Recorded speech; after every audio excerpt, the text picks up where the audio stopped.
और मलुद्रा में कड़ाके की ठंड, सीकर में पारा 0 डिग्री जा पहुंचा है। बर्फ जमी है। माउंट आबू में भी जमाव बिंदु के करीब पारा पहुंचा है। हालांकि 1 से 2 डिग्री तापमान बढ़ा है। पश्चिमी विक्षोभ के चलते गंगानगर और हनुमानगढ़ में बारिश की संभावना लगातार बनी हुई है। मलुद्रा में नए साल में हाथ पैर जमा देने वाली ठंड, 1 हफ्ते तक शीतलहर का अलर्ट है, लेकिन राहत यहां मामूली प्रदेश के कुछ जिलों को मिली।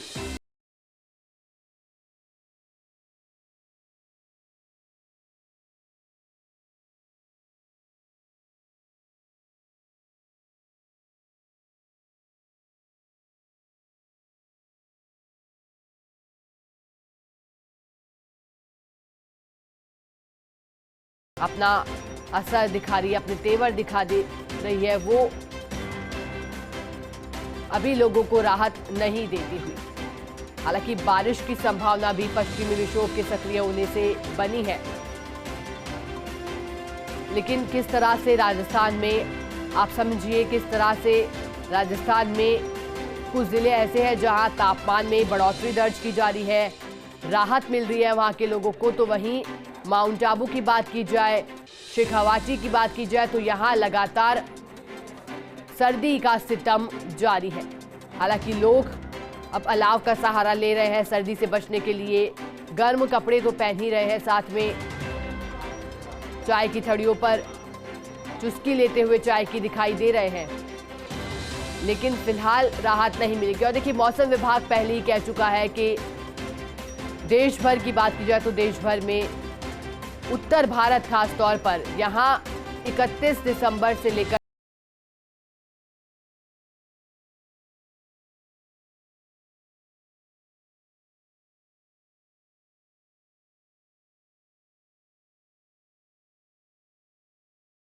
हमारे साथ चूरू से सहयोगी संजय प्रजापत, तो वहीं हमारे साथ माउंट आबू से कमलेश प्रजापत जुड़े हैं। सबसे पहले चूरू का रुख करना चाहेंगे, और वो इस वजह से क्योंकि चूरू सबसे ठंडा रहा, वहां का पारा जो है 0.6 डिग्री दर्ज हुआ है। किस तरह की तस्वीरें हैं और किस तरह का नजारा चूरू में है, और किस तरह से लोग वहां बचाव कर रहे हैं, संजय?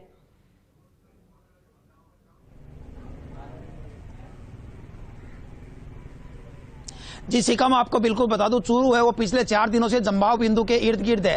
तापमान वो 0 डिग्री के आसपास रह रहा है, कभी 0, कभी 0.5 और आज 0.6 डिग्री तापमान रहा है। तो निश्चित रूप चूरू है वो कड़ाके की ठंड से गुजर रहा है। हालांकि पिछले 2 दिनों से है ओस को और कोहरे को लेकर तो राहत मिली है, क्योंकि कोहरा अगर कम रहेगा तो हाथ से कम होंगे। हालांकि पिछले 2 दिनों से आसमान के अंदर है बादलों की आवाजाही रही है, बादलों से आसमान अटा रहा है। तो निश्चित रूप से किसानों के लिए एक अच्छी खबर है कि अगर माउट हो जाती है, हल्की बरसात हो जाती है, तो सरसों, चनों और जौ की फसल है, गेहूं की फसल है, उसको लाभ होगा।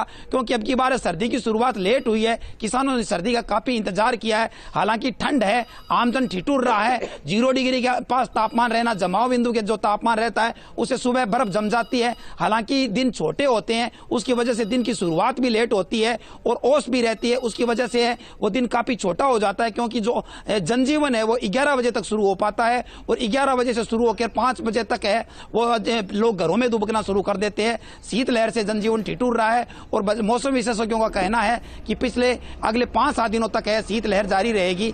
निश्चित रूप से जैसे कि हम आपको तस्वीरें दिखाना चाहेंगे कि लोग अलाव ताप कर है वो सर्दी दूर करने की कोशिश कर रहे हैं। हमारे साथ कुछ लोग हैं, इनसे जान लेते हैं कि सर किस प्रकार की सर्दी है, चूरू में दिन की शुरुआत किस प्रकार हो पाती है? अभी तो लग रहा है कि चूरू बिल्कुल कश्मीर बना हुआ है। और 2 दिन पहले जो कोहरा गिर रहा था, 5-6 दिन तक कंटिन्यू जो कोहरा गिरा, उसकी वजह से तो बहुत ही हालत खराब हो गई थी।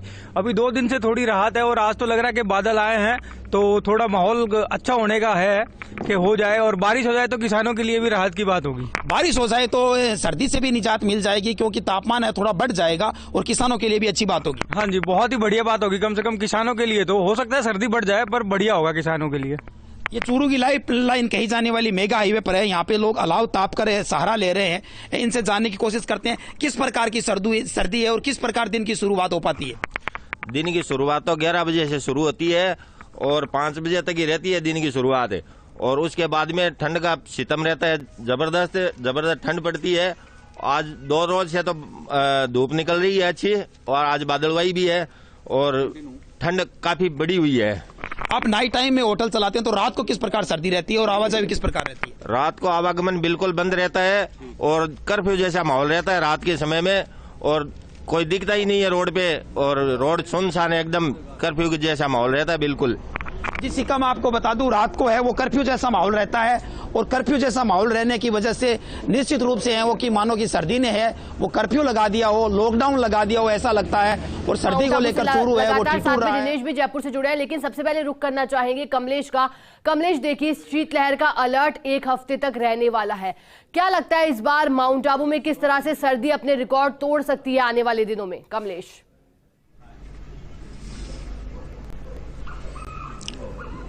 देखिए शिखा, मौसम की बात की जाए तो आज कुछ तापमान में अंतर नजर आ रहा है। जहां पिछले दिनों तापमापी का पारा न्यूनतम 0 डिग्री पर था और उससे भी नीचे गया था, तो आज यहां पर मौसम बदला हुआ नजर आ रहा है। आज का जो न्यूनतम तापमान है तकरीबन 4 डिग्री के आसपास है, और कहीं न कहीं माउंट आबू की जो वादियों में शीतलहर का असर यहां पर देखने को मिल रहा है शिखा। और इस वक्त जहां हम नक्की झील पर खड़े हैं, सूर्योदय हो चुका है, हल्की सी लालिमा है, और सर्दी से बचने के लिए अलाव का यहां पर सहारा लिया जा रहा है। मेरे कुछ लोग भी हैं शिखा, इनसे बात करते हैं। सर, 2 दिन का जो डिफरेंस था आज कैसा नजर आ रहा है? आज उसमें कुछ काफी फर्क है, ठंड में काफी राहत मिली है हमको। हाँ।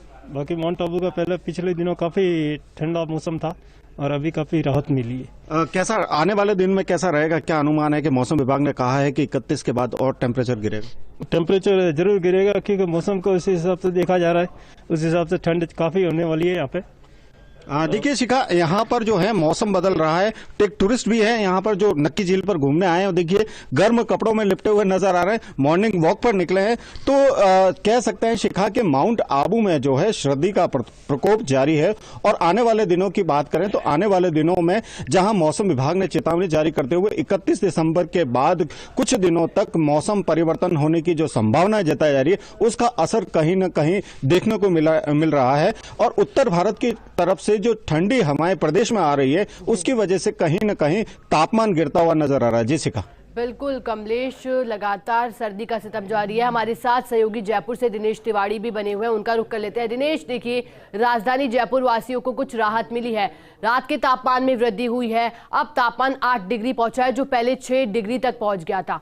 फिलहाल क्या कह रहा है नजारा, और क्या सड़कों पर फिलहाल लोगों का आना जाना शुरू हुआ है या फिर लोग ठंड से बचते हुए नजर आ रहे हैं?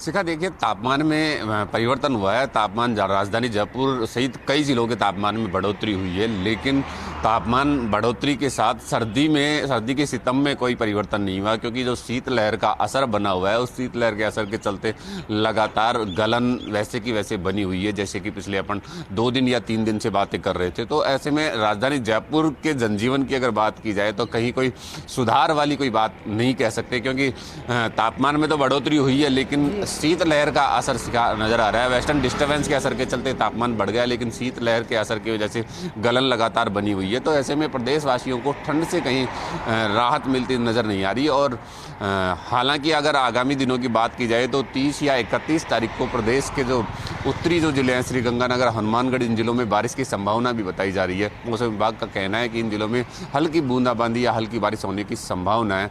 उसके बाद से शिखा प्रदेश का मौसम एक बार फिर बदलेगा और वापस कड़ाके की ठंड आने का असर है। ऐसे में 1 जनवरी के आसपास से वापस कड़ाके की ठंड आने का आसार बने हुए हैं। ऐसे में अगर राजधानी की वर्तमान परिस्थितियों की बात की जाए तो हालांकि लोग लुत्फ उठाने के लिए बाहर निकल रहे हैं, घूमने फिरने और मॉर्निंग वॉक पे निकल रहे हैं, लेकिन सर्दी के सितम लगातार बरकरार है। न्यू ईयर आ रहा है, न्यू ईयर की तैयारियों में लोग जुटे हुए हैं और न्यू ईयर पे लोगों को सर्दी की ज़रूरत भी है। ऐसे में राजस्थान सहित कई प्रदेशों के लोग पर्यटन नगरी में घूमने के लिए, न्यू ईयर मनाने के लिए आए हुए हैं और उन लोगों को सर्दी की आवश्यकता भी है, क्योंकि न्यू ईयर का जो सेलिब्रेशन है वो सर्दी के साथ और बढ़ जाता है।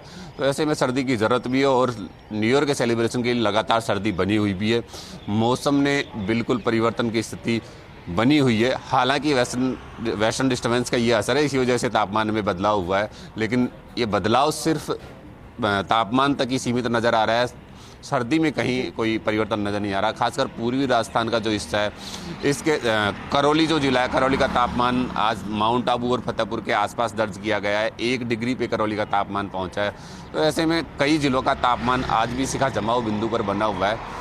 तापमान में परिवर्तन और बढ़ोतरी के बाद भी कई जिलों के जो कुछ ब्लॉक्स हैं उनका तापमान जमाव बिंदु पर बना हुआ है। जैसे बात करें चूरू, करौली और सीकर का फतेहपुर, इन जिलों के तापमान आज भी जमाव बिंदु के आसपास हैं।